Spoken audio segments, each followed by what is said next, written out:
好啦，今年呢要来干一件大事，就是把这颗我准备了2年多的钴老石放上菊水，做菊水复石。好，这个已经准备了2年多的材料，这个会放这些东西，包含一颗呢我最喜欢的，应该说目前为止比较喜欢的一颗蛮酷蛮有型的菊水坠，然后红花菊水。然后小菊水，然后呢，也当然有一些石化的菊水，白刺的菊水，当然一些菊水坠化啊，一些阿里亚扎的这个山头菊水，我还没有决定我把它放到哪里去。这是一颗10升的山头菊水。好 ，Anyway， 因为我是还有强刺菊水，总之呢，就是尽量把我手头上有的菊水给它摆上去，这样好。但是因为我单人操作，没有架脚架，所以只好一个人来拍了，包含还有用这个泥土，有粘性的泥土，我当。会协助菊水粘在这个钴老石上。总之呢，就这样吧。那我们来看看成果如何。OK， 经过一轮激烈的思想斗争之后呢，我决定挑了这些东西丢到上面去，就从这边挑出来的。好，那大致上初步这还没有上土，长成这样子。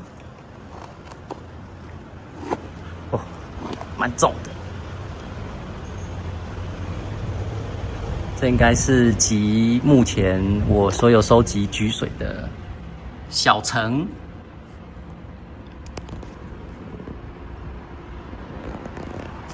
好啦，目前为止都还没有上土，所以都还是裸根的状态。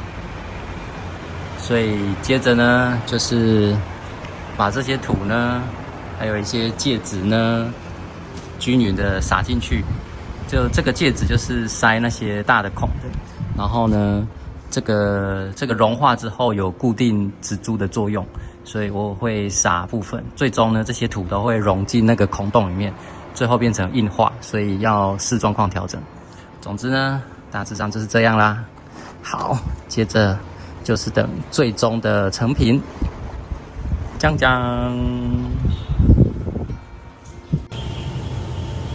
好啦，这一次就不从小开始种起了，直接种成株。所以呢，在填完这个介质跟用这个泥浆固定位置之后呢，就成品就是这样子啦。啊，当然这个我会放在这个有一点点阳光的地方一段时间，看状况，但至少基本上是3个礼拜，等它慢慢长出根，然后试着固定它自己。目前是用泥土帮忙，这个泥土干了之后呢，就会变成这样子硬块，所以呢，它就会帮助把植株给固定身体。但是呢 ，anyway， 这是我的方法啦，然后这个大致上就是这样子。然后我会视状况，可能有些空隙干了，还是浇水之后，它那个泥土会被冲走嘛，我就会慢慢的调整，达到一个到时候最终会达到一个平衡的状态。好，那我们转一圈看一下这个成品如何。当然后续还有好几年。我觉得应该是蛮酷的一盆。